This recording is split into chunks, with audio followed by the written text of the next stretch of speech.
So Bashar comes from a parallel reality 300 years in the future.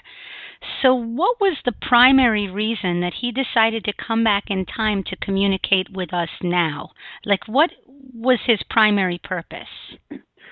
Well, first of all, one way to look at this, even though he talks about the idea of all lives existing simultaneously, the idea that he's in the future is just a perspective, and that parallel reality exists at the same time that ours does.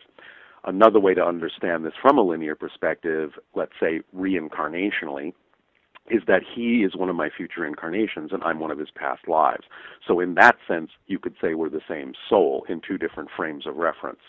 So the idea here is that there is a shift going on the planet now. In consciousness, there's an awakening, more awareness, more expansion of consciousness.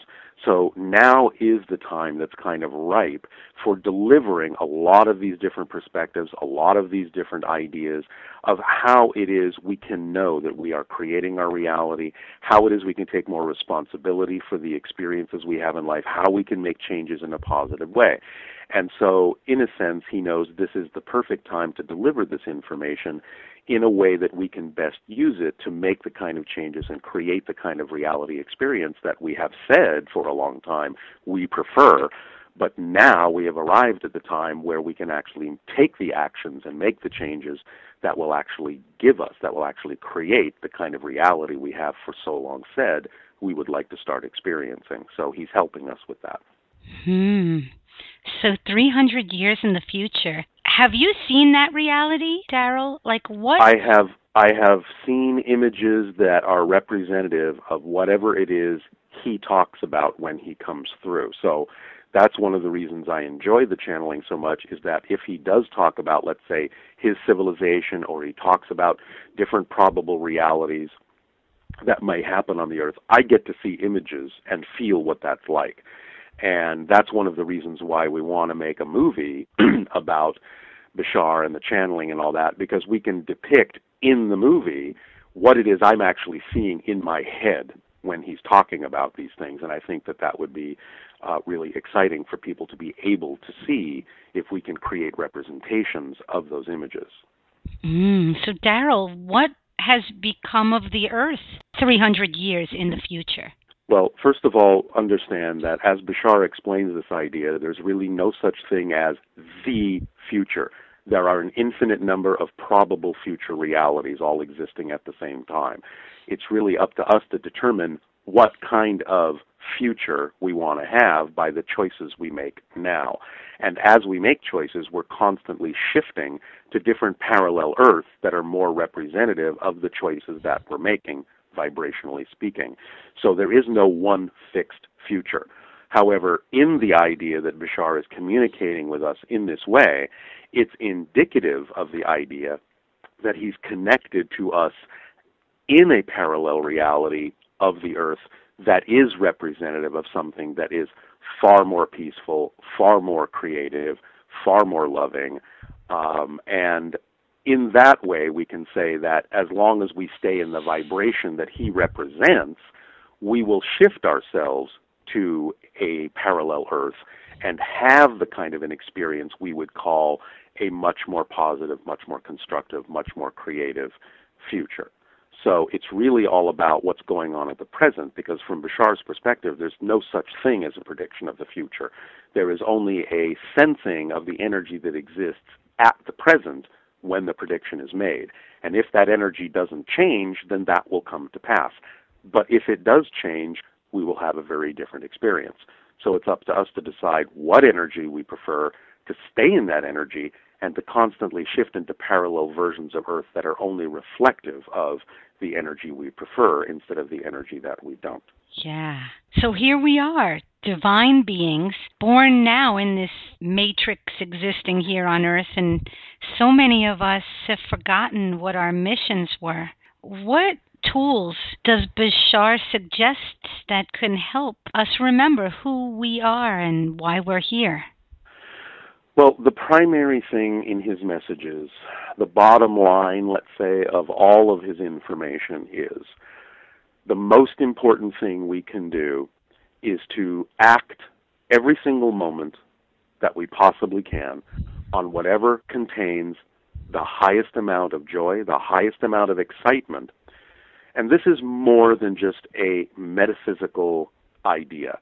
He's saying this is actually physics, because excitement, to him, is our body's physical translation or physical interpretation of an actual energy state and a frequency of energy that is representative of our true core self. So anytime we're willing to act on things, on opportunities that come along, whatever they may be, no matter how big, no matter how small, on a daily basis, every moment, if we're willing to act and choose only those situations and only those opportunities that contain the highest excitement and always give positive meaning to whatever's going on, then we will generate that energy state for ourselves that is representative and most in alignment with our true selves, and that will allow us to attract more opportunities of that nature. It will allow us to be inspired with ideas and concepts we otherwise may not understand or not be capable of attracting to ourselves. And by staying in that state, we accelerate ourselves, we move forward in a positive way, and we stay in alignment and allow that excitement to attract opportunities that will help increase that excitement and increase more opportunities to act on that excitement. So the bottom line to him is to stay in that frequency that represents excitement, because that's truly who we are, and to always allow a positive meaning to be given to everything, because everything has a neutrality to it. Nothing has a built-in meaning automatically. The meaning we give it is the effect that it has in our lives. We are designed, in a sense, to give life meaning. Life without us has no meaning on its own. It is designed specifically to be blank, to be neutral, so that the meaning we give it determines the effect we get out of it. Those two ideas are key to a lot of the messages and a lot of the information he would like us to understand. At the same time, he says, your imagination is the conduit of communication between your physical mind and your higher mind. And whatever you are attracted to as a tool, as a ritual, as a technique, you're attracted to for a reason. It works for you in that moment. It's aligned with your belief system in that moment. That's why you're attracted to it. And he calls all tools and all techniques and all rituals permission slips. And generally speaking, anything you're attracted to as a technique, as a tool, is a permission slip that you're using to give yourself more permission to be more of who you are. So basically, anything that you feel works for you will work for you. And when that changes and it no longer works, you stop using it and you look around for what it is you are now attracted to, and then start doing that. And as long as you stay in the state where you're choosing things that are exciting to you, that you're attracted to, you will always be perfectly fulfilling your purpose and your mission, which is fundamentally the same for everyone, which is to be yourself as fully as you can. The way in which you express that purpose may be different for everyone. Some people may be singers, artists, business people. That doesn't matter. That's not specifically your mission or your purpose. That's the expression of your purpose. Your fundamental purpose, according to Bashar, is to be yourself, whatever that means, as fully as you can. And the best way to do that is by always being in the state that represents your true self, which is expressed by us in physical reality as excitement, love, joy, happiness. It sounds so easy. It is from his perspective, because from his perspective, this is all nothing more mysterious than physics. What you put out is what you get back. It's interesting because I believe to some extent we're almost programmed. We are programmed. So I guess it's easy to stay positive and resonate at a high vibrational tone while we're at yoga class or we're watching a beautiful sunset. But what can people do to stay on a high vibrational frequency while they're experiencing stressful situations, difficult circumstances? What can they do to not subconsciously return to their old 3D programming? Well, one of the things that Bashar talks about that really helps make a difference when you practice this is allowing yourself to really get a handle on paying attention to our definitions, to how we define things, because the definitions are equivalent to what we believe to be true. So it's very important to pay attention to how we're actually defining something, because it's only the definition that causes the experience. So if we're experiencing something as stressful, if we're experiencing something as difficult, if we're experiencing something as a struggle, it's not because the thing itself has those qualities. It's because we're imbuing that situation with those qualities by how we're defining it, based on how we've been taught to think of things, how we've been taught to view things, and that's the programming that you're talking about. So the first thing to realize, to unlock oneself from that program, is to really change the definitions on all levels that don't work for you, that don't align with your highest excitement. For example, I actually give a couple of really good examples that Bashar talks about quite often. People are constantly looking at the issue of trust, and they're constantly looking at the issue of habits and patterns, and wondering, like you said, how do we change these habits? How do we change these patterns? How do we learn to trust ourselves? How do we learn to trust our lives? From Bashar's perspective, the way we're framing that question is already putting us at a disadvantage, because we're already defining this idea of learning to trust, learning how to break habits, as being difficult. And the very idea, the very definition we have of a habit is that it's something difficult to change. From Bashar's perspective, that's not a definition that is positive. That's not a definition that works. From his perspective, in his experience, a habit is something you do that you don't know you're doing. Once you know you're doing it, once you know you have the habit, it's gone. In other words, the recognition that you have the habit is actually the end of the process of getting rid of it, not the beginning. And if you understand that the only way you can know you had a habit is to actually not have it anymore, is to be outside of it, is to be beyond it, then that can start you in a different state of understanding that it's how you define these things, how you define these concepts, that in most ways determines how you experience your life. The issue I talked about trust. Many people think that we have to learn how to trust things. We don't. We already trust in something all the time, 100% of the time. If we didn't trust in something, we would have no experience at all. So Bashar is basically saying, you don't have to learn how to trust, you just have to decide what it is you're trusting in. And by changing what the trust is in from a negative idea to a positive idea, then you're going to get that experience as opposed to the other experience. So it's really about watching those definitions and really being clear on how it is we may be automatically defining things, thinking and assuming that those definitions automatically come with the concept, instead of recognizing that we're the ones putting that meaning into them, that the object or the situation or the circumstance by itself has absolutely no built-in meaning whatsoever. It's just a neutral, blank prop. When we give it meaning, that's when we start to experience the way we start to experience it. So if we catch ourselves and say, okay, wait a minute, I'm having a difficult experience here. What would I have to believe is true?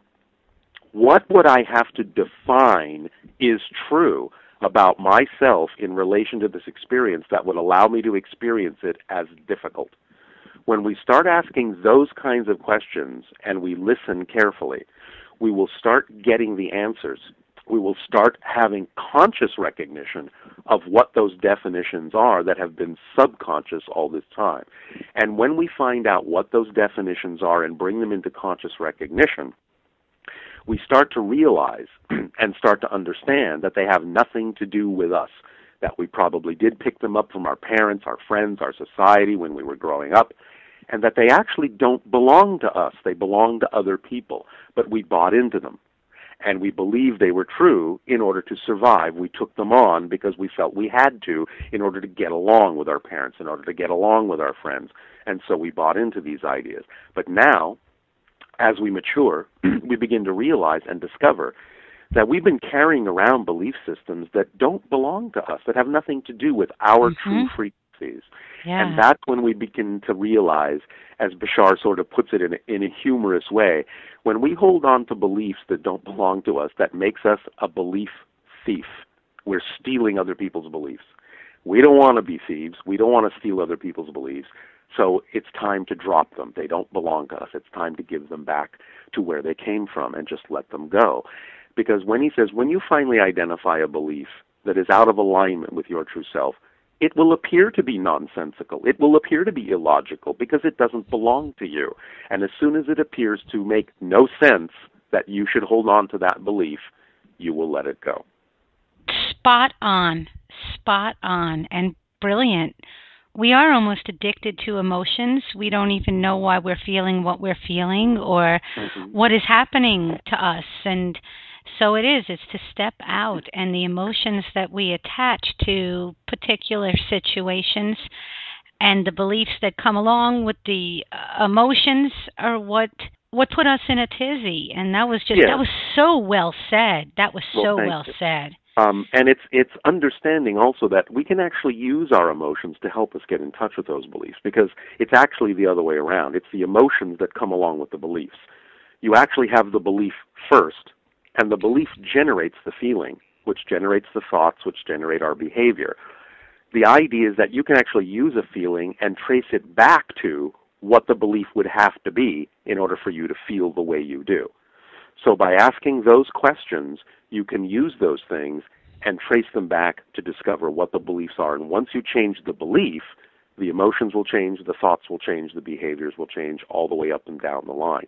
But it's the beliefs that are foundational, the definitions that are foundational. Once you change those, all the emotions will change with it. Because you can't actually have a feeling about something. You don't actually know how to feel about something unless you already have a definition of that thing. For something you don't have a definition for, you have no idea how to feel about it. So you can use the belief when you have a feeling of discomfort or doubt or anger. You can say, all right, what would I have to believe is true about myself in this situation in order to feel this way? And if you start examining with true openness and true honesty and true willingness to discover what that definition would have to be, something in your life will bring it to you. You'll either get it in your head or a synchronicity will happen to reveal it to you. Some way, shape, or form, somehow that information will come bubbling up. If you're, as long as you're not afraid of it and you're willing to allow it to come to the surface, it will come up. Fear really is like a friend knocking on your door saying, hey, I'm trying to bring your attention to something that's in your unconscious mind that you need to pay attention to here. I'm trying to bring your attention to a belief that you're holding on to that isn't yours, that's out of alignment with your truth. So fear is your friend, and anytime you feel it, it's like, thank you, fear, for bringing my attention to something I didn't know was there that I would prefer to change. And the second you use fear that way, it transforms into excitement, it transforms into curiosity, it transforms into the energy that gives you the ability to discover what that belief is and let it go. So, on top of that, is it true that anyone can manifest anything like love, abundance, power, peace, if they're ready to receive it? The things that are relevant to us, we can manifest. Things that are not relevant to our lives, probably we won't manifest. But the thing of it is that we all deserve love. We all deserve peace. We're all creative beings. We're all made in the image of creation. We all have the ability to manifest whatever the full expression of our being is as it relates to the themes that we chose to explore in this life and the expression of who it is we chose to be creatively. So all of those things are manifestable. The thing that I'd like that Bashar says about manifestation, and again this goes to how we define these things, is many people, when they talk about manifesting things, assume that when you manifest something, you've attracted something from somewhere else that you didn't already have. Bashar says that's not the case. Manifestation is not the attraction of something from somewhere else that you didn't have to where you are. It is the revelation of something. It's the making visible of something that has always been here. And it's just by getting into the appropriate state that suddenly you can see it. but it's never been anywhere but here. It's always here. It's always been here. And manifestation is just putting yourself in the appropriate state to allow what was heretofore invisible to become visible. But it's always been here. It's not coming from anywhere else. It's always been with you. Wow, that's an interesting way to look at it. Now, I'm going to just switch gears a little bit. You know, Sure. I've noticed that in some of your videos and programs, you have big crystals around you, big pointed crystals and semi-precious gemstones. And they're said to be used back in the days of Atlantis and Lemuria. So what do you know about the power of crystals, and how do these crystals help you in channeling Bashar in the programs, and how do we use crystals for our own spiritual evolution? Well, I may surprise you a little bit by telling you that one of the main reasons the crystals are there is because they're pretty. It's because they look nice. They're inspiring. I understand, again, about the idea that obviously crystals are an embodiment of energy. Obviously, people can understand them from a technological point of view, and they have many uses. Certainly one of them might be in the idea of focusing and amplifying and storing information and energy, and that's another reason why they might be there. But the idea, again, is to understand that regardless of what may be how they're thought of in terms of the physical world and how they can be used and how they can be expressed in physical reality, it still falls under the realm of what I already talked about when Bashar talks about permission slips. Everything is a permission slip. Every object, every tool, every technique, every ritual is a permission slip. The idea is people that are attracted to crystals and use them in certain ways are attracted to them because their belief system aligns with that particular permission slip, and in aligning with it, what they're doing is they're allowing that crystal, that object, to be used as a trigger to give themselves permission to be more of who they are, to expand their consciousness. But the crystal isn't doing it. We are. We're just using the crystal as a way to reflect to us what we believe is possible within ourselves. It somehow is aligned with our belief system, and that object, for some reason, is vibrating at a frequency that's similar enough to our belief system that we allow it to let ourselves expand. So the crystals are there just to provide a mirror, a reflection, a permission slip, an idea, a representation, a symbol of all that is represented by energy, by consciousness, by frequency. They reflect light, which we are all made out of. It's all energy.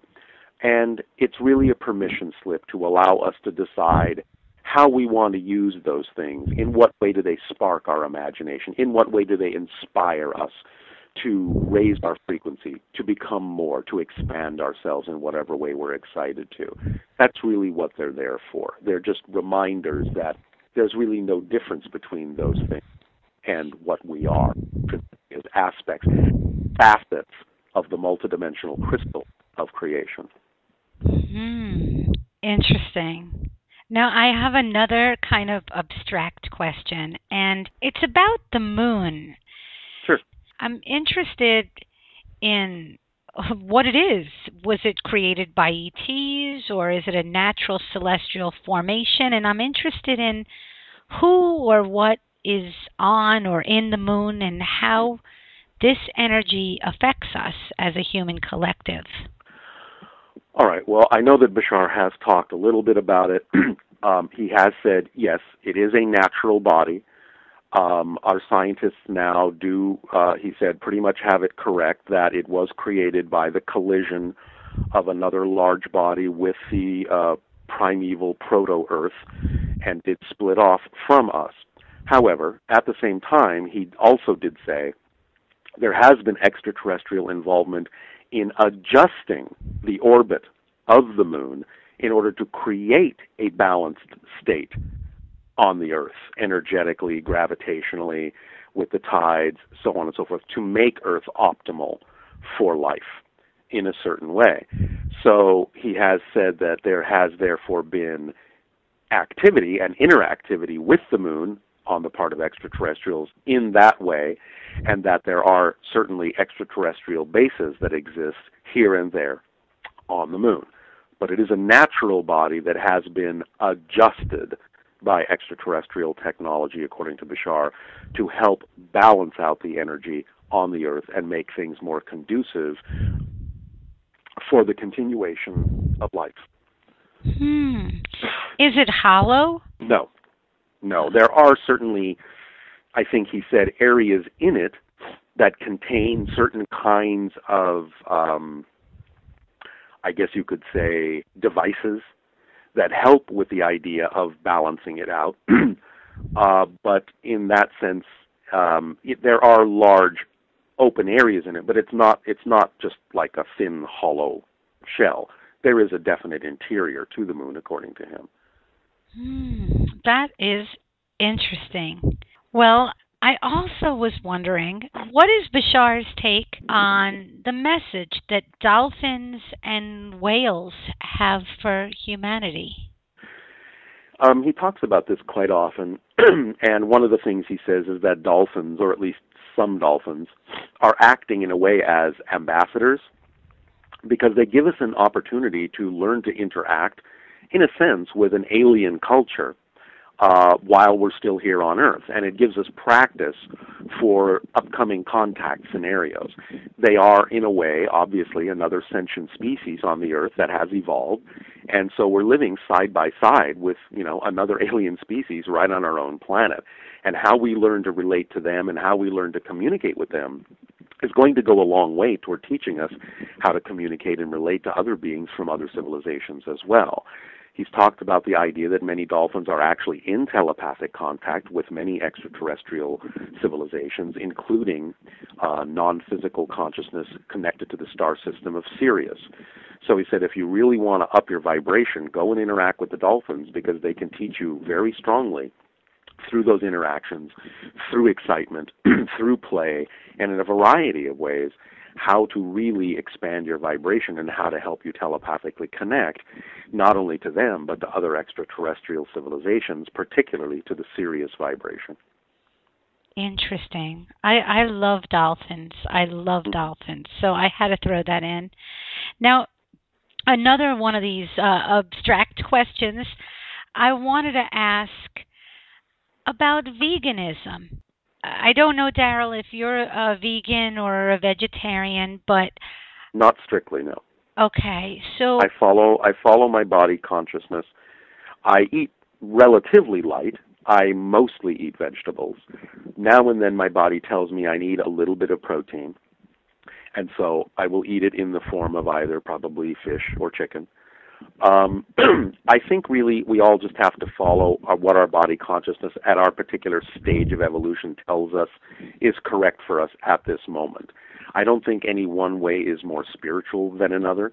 If it's right for you to only eat vegetables, then it's right for you. If it's right for you to only, to have a little bit of meat protein, then it's right for you. I think the most important avenue is what's your relationship to that. If you are consuming things that are as natural, as organic, as, let's say, cruelty-free as they possibly can be, if you develop a relationship, if you are in gratitude for what you're receiving and you thank that food, for the service that it's doing for you, and you develop that kind of a relationship with it, then I think it's going to serve you in a positive way. If you truly believe that it's something you need to sustain yourself, then it will be provided to you in the most synchronistic, in the most beneficial way, in a state of grace, in a state of gratitude. Then in that context, I think it will still be beneficial to you no matter what it is that you're eating. Okay, as long as we're in reverence. Yes. And honoring the animals that we would eat. Yeah, now I think eventually we may evolve beyond that, but I don't think we should force it. To me, it's kind of a contradiction in terms to try and force ourselves to do something we think is more spiritual. If we are doing certain things because we are in anxiety, because we are in fear, because we have a belief in lack, and we're operating out of that energy, then yes, it's quite possible that if we change that energy, we will no longer have the urges for certain things that we now consume. But I think we have to get there naturally, and I think we have to change in a very natural, organic way. So if we do make those changes and suddenly lose the urge for certain things and feel like we just don't need them anymore, to me, then we've made those changes and changed our diet, changed our the way we go about doing things, the way we make choices in the most natural, organic way we possibly can. And I think that's probably the best way to do it. Yeah. And you bring up, as you're answering this question, about how we're evolving, and Sure. it is an interesting time to be alive in 2012. So It is.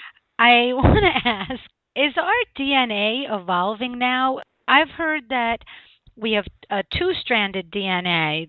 Is the double helix actually changing into a 12-stranded DNA? Well, Bashar has explained this, and he said, first of all, it's not actually possible to have 12 strands of DNA in physical reality. You can connect to other energetic expressions of the idea of DNA on higher dimensional levels, and that can go even higher than 12.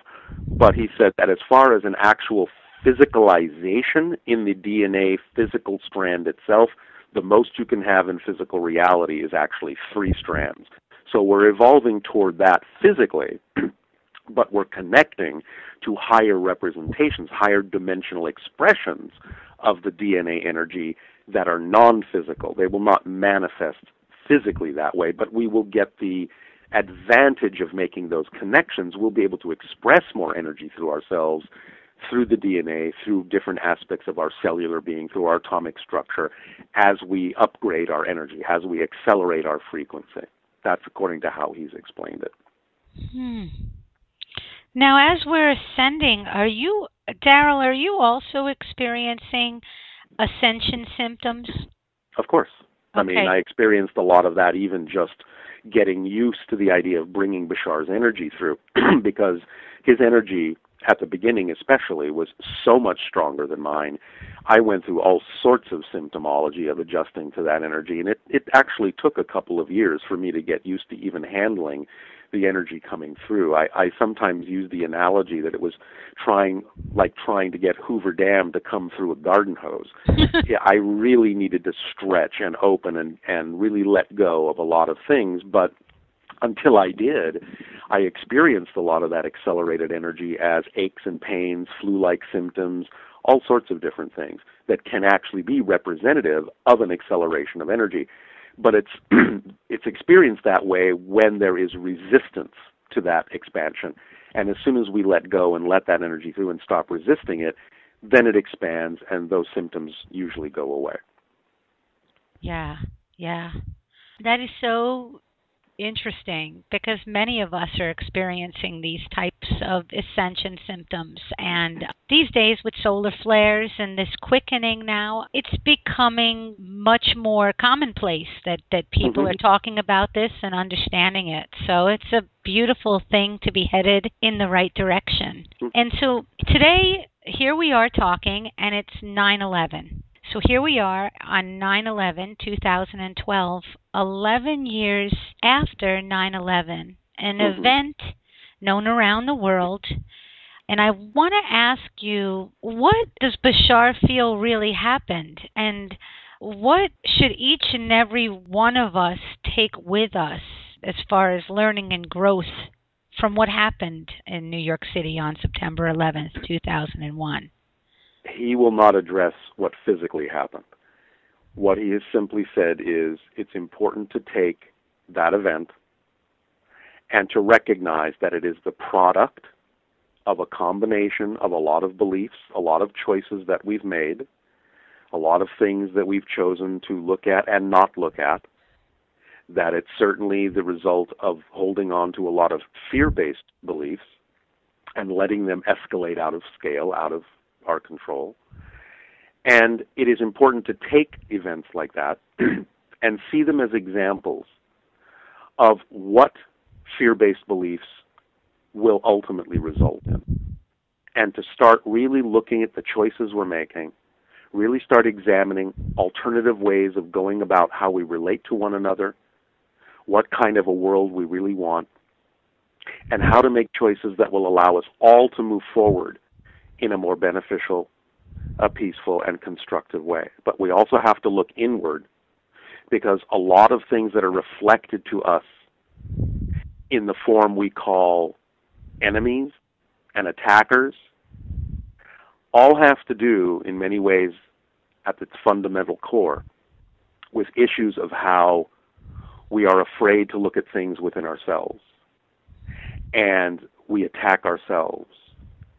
And until such time, basically, Bashar is saying, that we take a good, strong look inwardly at all the things that we've been afraid to look at, then we will constantly project those things outwardly and constantly see the reflection of those fears projected back at us by people that are susceptible to those kinds of vibrations.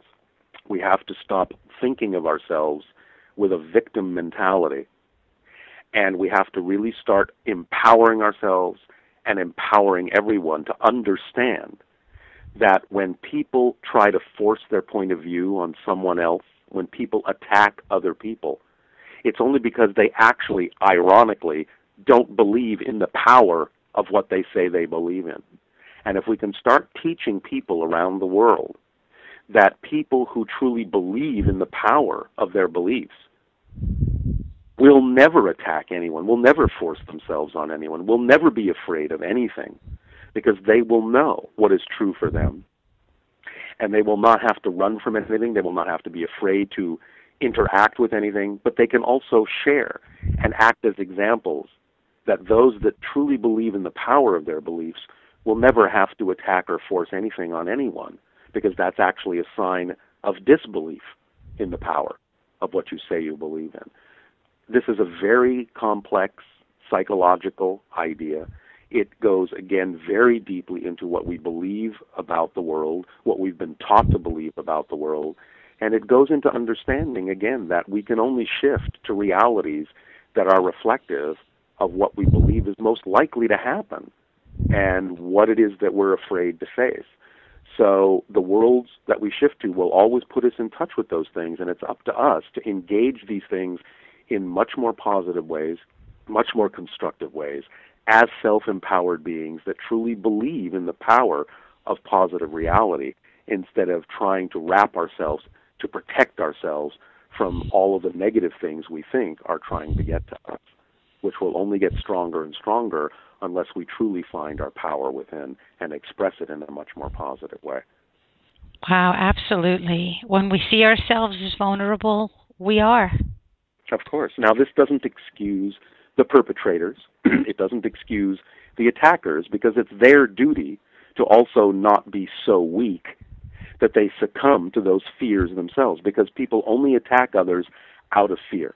They only attack because they themselves don't believe they are powerful. It's up to us to help people realize that everyone is so powerful that there is enough for everyone, that all beliefs are true, that every belief is simply another perspective of the same one creation, and that it all fits, it all works, it all belongs. Because if there was something that truly was not part of creation, it couldn't possibly exist. Wow. That was actually, I mean, it's a lot to wrap your mind around. That's okay. but Minds are very wrappable. But Darryl, this has been an amazing interview. And as we're wrapping it up, is there a closing message that you'd like to share with our listeners? I think it's really about living your dreams instead of just dreaming about being alive. It's really taking the opportunity to act on your highest excitement, because when you do, with a full understanding that excitement will lead you to more excitement, and that's the vibration of your true self, your excitement will support you. If you don't believe it can, then don't change what it is you do believe will support you, because you must honor your belief system until such time as you are willing to change it and willing to believe that when you believe in your excitement, it can support you. But I guarantee you, because it's always worked for me and has never failed, anytime you truly act on your highest excitement knowing it will support you, it always will. So please don't hesitate to live your dreams, because your dreams are really who you are. Ah, beautiful closing message. And thank you so much, Darryl, for joining us today. My pleasure. Thank you so much for your brilliant interview and the opportunity to share these ideas with people and the work that you're doing. I deeply appreciate it. Thank you so much. Oh, and thank you to all our listeners tuning into Embracing What is Real. I'm your host, Helane Lipson, sending love, light, and blessings to all. For more information about our upcoming shows, come see me at www.insightsbyhelane.com. Till we meet again, please remember you're a divine being and happiness and peace is your birthright. Namaste.